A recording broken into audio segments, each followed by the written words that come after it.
Through the shadows. Monkey, one of the Eldar cried, joy soon replaced by pain as the Kun cleaved it in half, without breaking stride. Around him, his fellow warriors took up positions to fire into the melee separating the dogs from the humans, captured Zeno's weaponry laying low several of the enemy before they had a chance to react. The other prisoners kept back as best they could, leaving the heaviest fighting to those still capable as they cut a corridor through the morass of the enemy. The enemy, be it alien or daemon, was not so patient. The Kun sprinted behind cover, a stream of crystalline projectiles shattering against the supplies as he disappeared from sight. The shots continued, two of the weakened prisoners falling dead from errant gunfire while the freed Astaroths returned fire with the unseen foe. Sensing he was no longer the primary target, the Kun ducked out of cover and charged towards a collection of daemons and Eldar, the creatures too busy fighting one another to acknowledge their coming doom. He swept his Dao upward, chopping a daemonette and two Kabalites in half with his first strike. The Eldar tried to fall back, taking a few wild shots as the Kun twisted his blade around and bisected another Eldar skull with a downward chop. The daemonettes were not so easily frightened. With a cackle they surged towards the Kun as if of one mind, swiping and snapping at him with claws and pincers. With the captured Clave and his Dao he managed to deflect most of the strikes, though a few grazing wounds across his arms were enough to force him back. He retreated, sweeping the swords in great downward arcs to drive off the demonic onslaught, even if only for a few seconds. One of his fellows spotted the Khan's retreat, bringing his gun to bear and blasting away several of the daemonettes before they had a chance to push onward. The prisoner paid with his life, an Eldar sniper blowing his chest out with a direct hit, but it was enough for the Khan to recover his momentum. He slammed the clave into one daemonette's throat, black blood splashing across his arm as he used the frail daemon to barrel over another of its kin. He spun even before those bodies hit the ground, taking the arm and head off another daemonette as the creature leapt towards him. Two more strikes saw the remaining daemons fall in pieces, the Kun striding towards the defenses as the creatures dissolved back into swirling purple energy. He singled out one of the defense platforms guarding the main gate, keeping his blades to his side in preparation to strike as he closed. The Eldar did not notice him at first, keeping their weapons sweeping across the melee before them in indiscriminate slaughter. By the time one of them spotted the closing prim arch, it was too late. The Kun leapt forward, bringing the clave down to chop the arms off the nearest Eldar before staking the main gunner to the ground with his Dao. With the gun emplacement silenced, the Kun turned his focus back to the battle, spotting the huddled masses still hiding among the shadows. Quickly now, before these Zenos rally, he called, jabbing his sword towards the main gate. The prisoners hesitated, a few of them taking tentative breaks from cover before drawing back or being cut down by gunfire. Finally they moved, groups rushing through the corridor as best they could as the fighters shifted to provide the best coverage. The Eldar swooped in, Wyches and Kabbalite warriors crashing against the defenders to try and reach the wounded and weak. With all they had left, the warriors of humanity still held. The prisoners rushed into the dock, the Kun leading the way while the other fighters took the rear. The dock was much like any other Eldar structure, a curving plane sweeping out into empty space, with few straight lines to be seen. Most of the larger craft had been unmoored, their crews pulling them up to keep them away from the fighting below, but the Kun did see a few smaller ships on the far end of the dock that appeared unguarded. He started off, the prisoners getting his intent quickly as they hurried down the dock. They did not go far before the Eldar struck, two of their gunboats swooping in and opening fire upon the crowd. Prisoners screamed as they ducked to avoid the shots, many falling dead as the Eldar moved in for the kill. The Zenos' victory was short-lived, for a golden bolt of energy blast through one of the nearer gunboats, vaporizing the aliens before they had a chance to respond. The Kun turned and spotted the Empress perched on one of the larger spires of the dock, the air around her glowing as she channeled her power. She twisted her hand about, the second gunboat seizing up before crumpling into a dense ball, its occupants crushed to nothingness. Their escape now covered, the Kun continued his run towards the transport, the dazed prisoners following suit soon afterwards. The transport the Kun had spotted was practically abandoned, with only a few dead Kabbalites surrounding the craft to indicate it had once been manned. He paused, noting that many of the Zenos' wounds were inflicted by bolt weapons. Alfarius infiltrators, perhaps? A nearby explosion shook him out of his speculation, and the Kun turned back to the remnants of their initial group that had gathered behind him. Go to the hold and find shelter. We shall make sure the Xenos do not take any more lives today.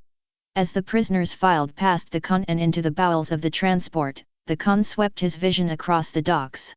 More daemons had sprouted up, drawing away most of the Eldar fighters in their mad rush for slaughter. The Empress had teleported to the ground floor, hacking her way through the crowd in an effort to reach the Kun and his fellows. Her presence was a boon for the refugees, providing a great distraction for daemon and Xenos alike to focus on, rather than shooting those who could not fight back. All those that cannot fight are aboard, the Kun turned as one of the warriors approached, the Astaroths covered in blood that was not his own. Your orders. Get this thing moving, the Kun said, turning away from the battle and starting up the gangplank. The Eldar may look to cut us off and make this journey pointless. What of the Emperor? Empress, I mean. She will manage, if she is truly all she claims to be. The Kun stepped into the darkness, his warriors following behind as several others did their best to close the transport up for transit. The hallways were twisting and disorganized, bedecked with a number of trophies the previous crew had set up, and even the Primarch found it difficult to move onward without bumping or scraping against something. The alien hallways continued ever onward, but to the Khan's relief they still held to the idea that the bridge did best at the rear of the ship. Steering was just as alien as the rest of the vessel, the Khan spying a contraption that looked like a series of curved rods ending in a small panel of buttons and touch interfaces. He signaled to one of the others, the smaller Astaroths stepping up and tentatively placing his hand against the panels. No sooner had the Marine's hands touched the controls did the transport begin to hum, displays showing the outside of the vessel flickering to life in the dark. The controls are odd, the Marine said. But at the very least we can get free. Whether or not we'll be falling to our deaths remains to be seen, another mumbled, drawing a few chuckles from those around him. The Khan said nothing, keeping his focus on one display that he guessed showed a number of Eldar fighters swooping down to join the battle, but he did allow a small smirk to grace his lips for a moment. The pilot pressed down on one of the panels, the transport humming as its alien sails twisted about to better direct power to the engines. Slowly, the transport began to drift away, maglocks falling limp as it broke free of the dock.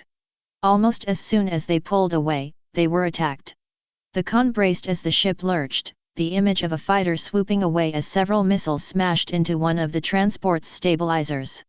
The sail held, for now, though the transport's already haphazard progress would be hampered as it tried and failed to remain stable.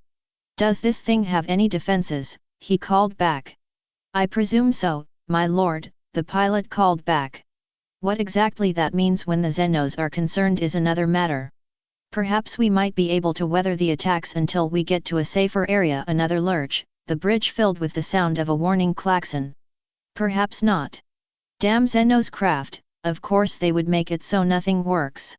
Get us clear of the spires, the Kun replied. If we do crash at least then we will be far from the Xenos hives. The transport turned and started off, the entire thing shuddering as its engines roared to life. Two more Eldar fighters swooped in, blasting away with missiles and lance weapons while the captured ship was helpless to respond. The Astaroths barely reacted, centuries of training helping them to stay calm even as more of their craft was shot away by the Xenos. On the display, the Kun saw two of the fighters disappear, destroyed by direct hits from some unknown source. There was a brief flash before a tiny figure appeared atop the ship, rooting itself just as a barrage of missiles ripped through the upper sail. There was a pause before the Kun felt a rush of energy, golden light filling the air around them and racing over the ship. Impacts from missiles and gunfire lessened to nothing, the Marines on the bridge untensing as the transport's flight evened out. Jagatai! The Empress voice echoed through his mind. He stepped back, more out of surprise than anything, but soon calmed his mind as the Empress continued speaking. I have kept the enemy off us for now, but there will be other traps awaiting us. Be on your guard, for I sense darkness closing in on us. The Primarch said nothing at first, even if the Empress could hear him, instead turning to check on his chosen as they continued to try and handle the Eldar ship. Seems the Empress has chased off those Xenos, the pilot said. We should be clearing the spires soon, my lord. Good, the Khan replied, finally reaching to stow away his weapons. Make for a place the Eldar cannot find us. Then, the Empress will lead us to our next destination, wherever that might be. And hopefully it is not too detrimental to our strength. The pilot said nothing, continuing to steer as best he could manage. The Khan watched the man, checking him for any signs of strain or worry, but the Astaroths kept his composure as they continued onward. Attacks fell away, and silence reigned. Soon, the refugees slipped down into the shadows of the webway, only the glowing light of the Empress shield guiding their path. Corax never thought he would be placed in a position to be peacekeeper. Horus, for all his faults, had been effective at getting the other Primarchs to work together. Sanguinius or Lorgar could easily talk down and win over their brothers with a kind word or sheer charisma, and Guilliman was always one to try and be diplomatic. Corax was none of that, and never tried to act as anything else. Yet here he was, leading Russ towards a meeting with the lion and his followers that Corax knew would end poorly. And he had to be the one to ensure its success? Empress, if you can hear me, I need some assistance. Good to finally see some friendly faces around here. Russ had not stopped talking since they had cleared the landing zone, and Corax could tell he was not going to stop anytime soon. Not even the rumbling of their Thunderhawk's engines could drown out his chattering. I'd heard rumors you'd gone into the I-2 after that whole mess with Horus. Even looked for you for a century, but I suppose you've always had a knack for not being found. Yes. Corax replied, keeping his voice controlled. After that I took to hunting down some of those traitors lurking around. They didn't seem to do much, so it was a mite harder than I thought. Almost got Angren to get off his ass a few times, the Wolf King laughed. Ah, that idiot hasn't changed. All rage, no substance. That's good, though, means we can just beat him as we did before, send him back with his tail between his legs. I wouldn't be one to have such great confidence at this time, Corax said. After what I've heard you've been up to in the south. Bah, Corax. You don't have enough confidence in yourself. Russ gave Corax a playful punch to the shoulder, Corax barely reacting as the Wolf King laughed. Smash an orc Waak, and stymie those bugs and nose in under a year? Truly a feat worthy of the annals of mankind. With the assistance of others, of course. Corax finally turned to look at Russ. I am not so prideful as to take full responsibility for campaigns that I only played a small part of. No, but there's no need to be so morose about it, Russ countered. I leave that to Johnson and his lot. Shame you had to come with him. I would have loved to see what this Empress you've spoken of can do on the battlefield. We must make do with all we have at this time. There was a shudder as the Thunderhawk came to a stop. Corax's veterans and Russ chosen unhitching their restraints as the two Primarchs stepped forward. Another shudder, and the boarding ramp lowered to give Corax and Russ their first look at the Dark Angel's fire base. The fire base had been constructed on a rallying field before one of the main forges, a vast plain of steel perfect for concentrating vast numbers of men and tanks. Ranks of battle tanks and artillery vehicles waited at the far end of the field, tech priests inspecting each and every one before sending them back into the fray. The Dark Angels had moved their own vehicles up, mostly rhinos and razorbacks awaiting the rest of the chapter to arrive to be ferried to the front. Directly in front of them Corax could see a small entourage of space marines, white-clad Deathwing Terminators flanking Johnson as he waited for his brothers to arrive.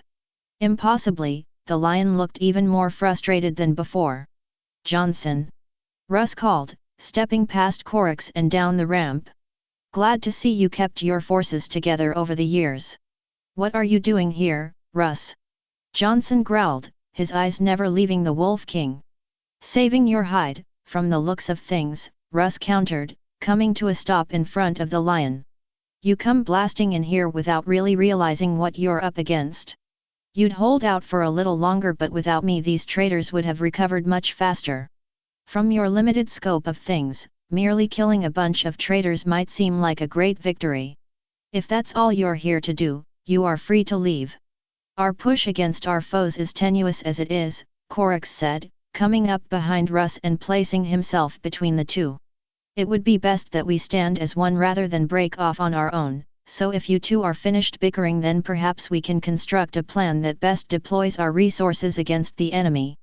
There was a pause, both the lion and the wolf king looking to Corax as if he had suddenly started singing and dancing. The primarch of the Raven Guard merely cast his eyes between the two of them, his expression not shifting in the slightest. "Very well," the lion said after a minute. "Come with me, and I will give you a debriefing on our current strategic positioning." With that, him and his entourage turned and started off towards the forge, Corax waiting for Russ to follow before moving to catch up with the other two. "Agrippina will hold, even without our presence," the lion said, sidestepping a column of basilisk artillery vehicles before continuing. "The Mechanicu's forces had most of their forces prepared before the traitors arrived, and supplemented by the Imperial Guard they will keep the enemy stalled. From there, we will be able to strike out and roll the frontier back." "Where, exactly?" Russ asked. "The path I have chosen should take us back to the ruins of Kadaya. We will move north towards Volskar, then move east and perhaps cut the traitors off." The lion did not finish before Russ scoffed, drawing the primarch to a stop as he turned to face him. "Do you have a better plan? Have you not seen the space around us?" Russ asked, crossing his arms across his chest. The Eye of Terror wasn't exactly neat and tidy before, but now it's devouring worlds like their hens set out for a feast. "You can go back to Kadaya, but that still leaves quite a lot of warp just running amok." "You would pick at the sides," the lion countered, drawing closer to Russ once more. "I would see the head struck from the serpent before it can continue to grow in strength. If the head's what you want, then perhaps you need to look a bit closer." Russ looked between his brothers before continuing. "The traitors have a blackstone fortress among their fleet. The strongest defenses will do nothing if Lorgar can merely blast a world to ash with ease."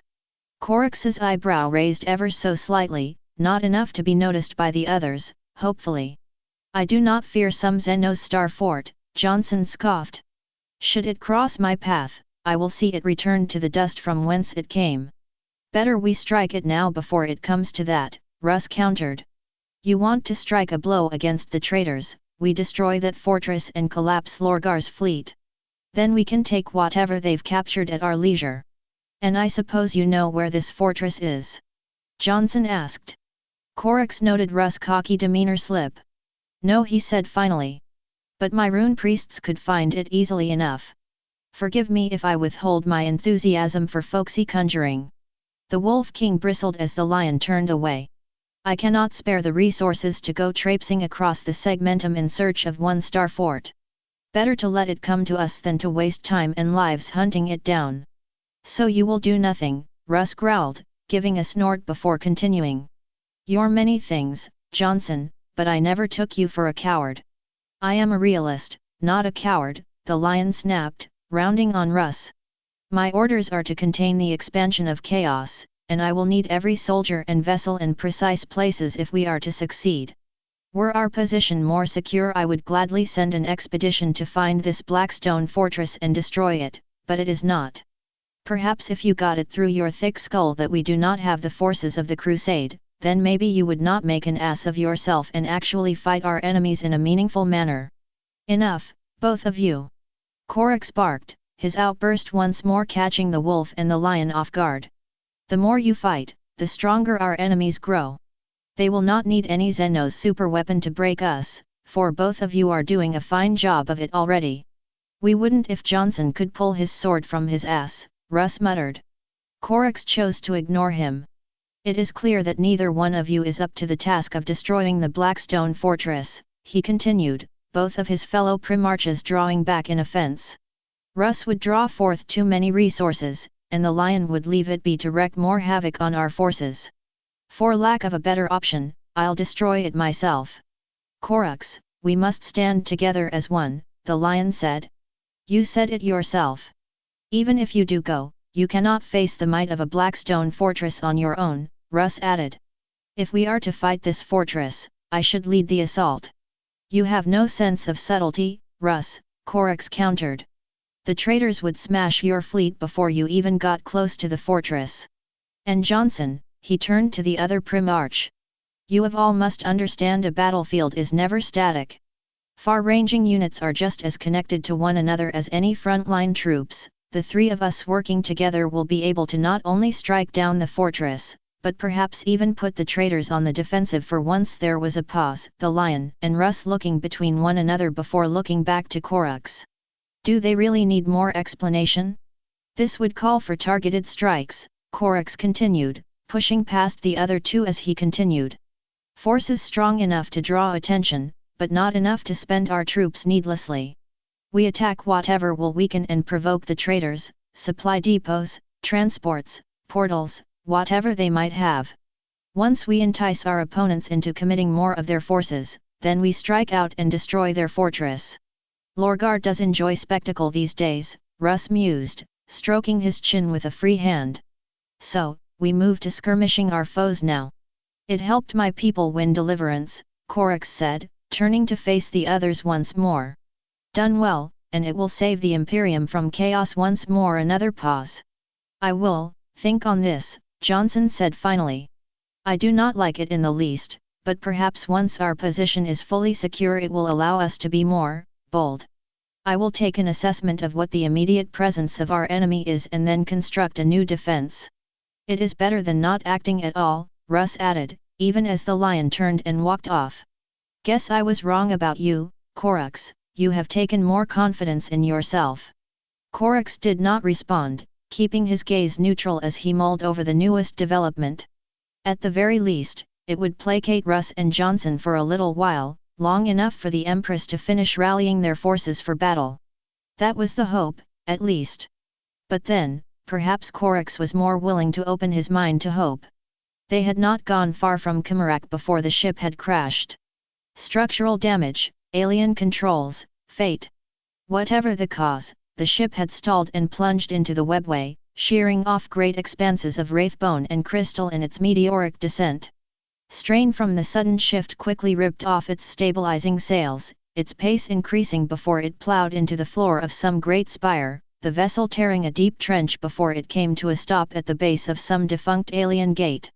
Celestia grimaced as they hit, digging her boots into the deck of the vessel as she poured her power into her shields. The force of the impact sent a heavy shockwave through her body, but even as her limbs wavered her powers did not. Broken pieces of wraithbone danced around her in a cloud, small slivers slipping past her shields to cut shallow grooves in her armor. But the shields would hold. That was all that mattered. Finally, the ship came to a stop. Celestia held position for a minute, not releasing her shield until she was certain there was no danger about. With a small gasp she straightened herself upright, taking a moment to take in the vast, empty plain they had crashed into. At least we were not followed.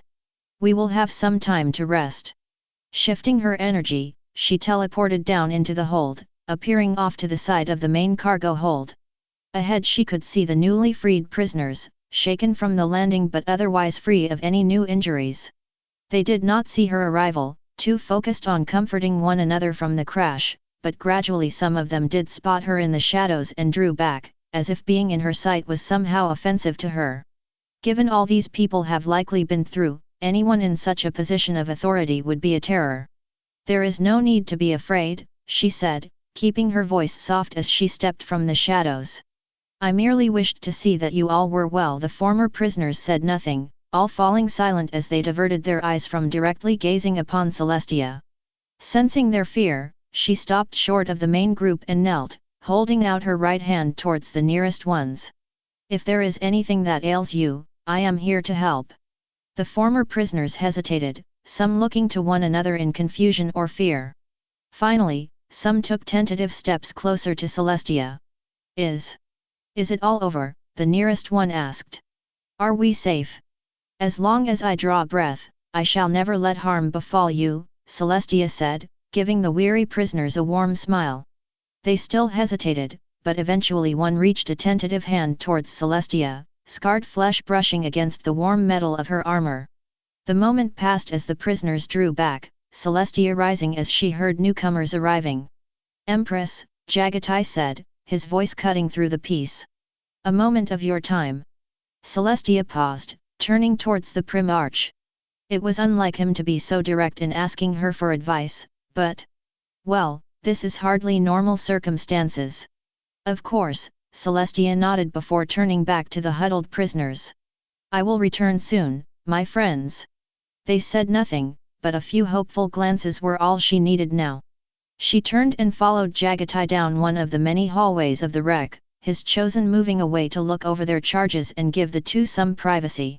I see it is more than your body that has changed since we last spoke, the Khan said, keeping his voice low. You disapprove? Celestia asked, one eyebrow raised. I have had more than enough issues from Johnson in regards to such matters. The lion lives? Jagatai asked, perhaps more quickly than he intended. There was a pause before his stern demeanor returned. When I departed the Imperium, you were barely clinging to life. I had originally thought there would be a means to heal you within the webway, but that was another fool's errand. He turned away. Now that you have returned, I fear perhaps it might not be to a realm you would desire. Of course not, Jagatai, Celestia started. Superstition has arisen where we fostered truth and understanding. In time, we will drive away the corrupting influence and leave humanity as it was meant to be. Without you indulging in your petty distrust for the Immaterium and those who use its power for the best.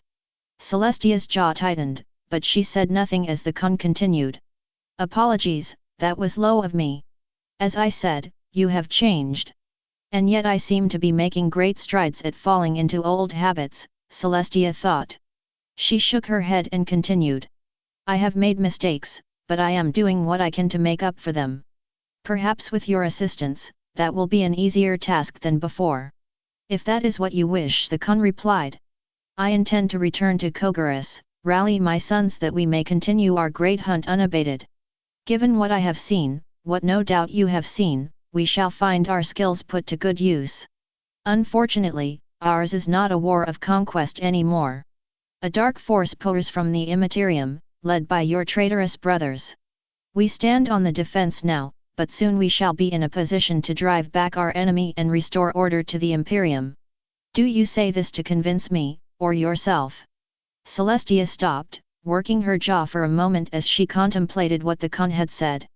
You are right, I am babbling like some cretin, she said, drawing back as she continued. Our foes do not matter, only that we stand as one. Corax and Johnson have gone to hold the tide, and with your presence we can begin a true offensive. Should Corax's doubt and the lion's arrogance not cost us too much, Jagatai countered. I will rest now. Alert me to when we are ready to move to a new position, and with that the Primarch departed, the shadows wrapping around him until he was out of Celestia's sight. She stood in silence for a minute, watching where her son had disappeared, before turning and starting back towards the refugees. They do not need you. Celestia stopped, her hand falling to her sword as the presence of the dark god crept back towards her. Ah, did you think I would leave you in peace?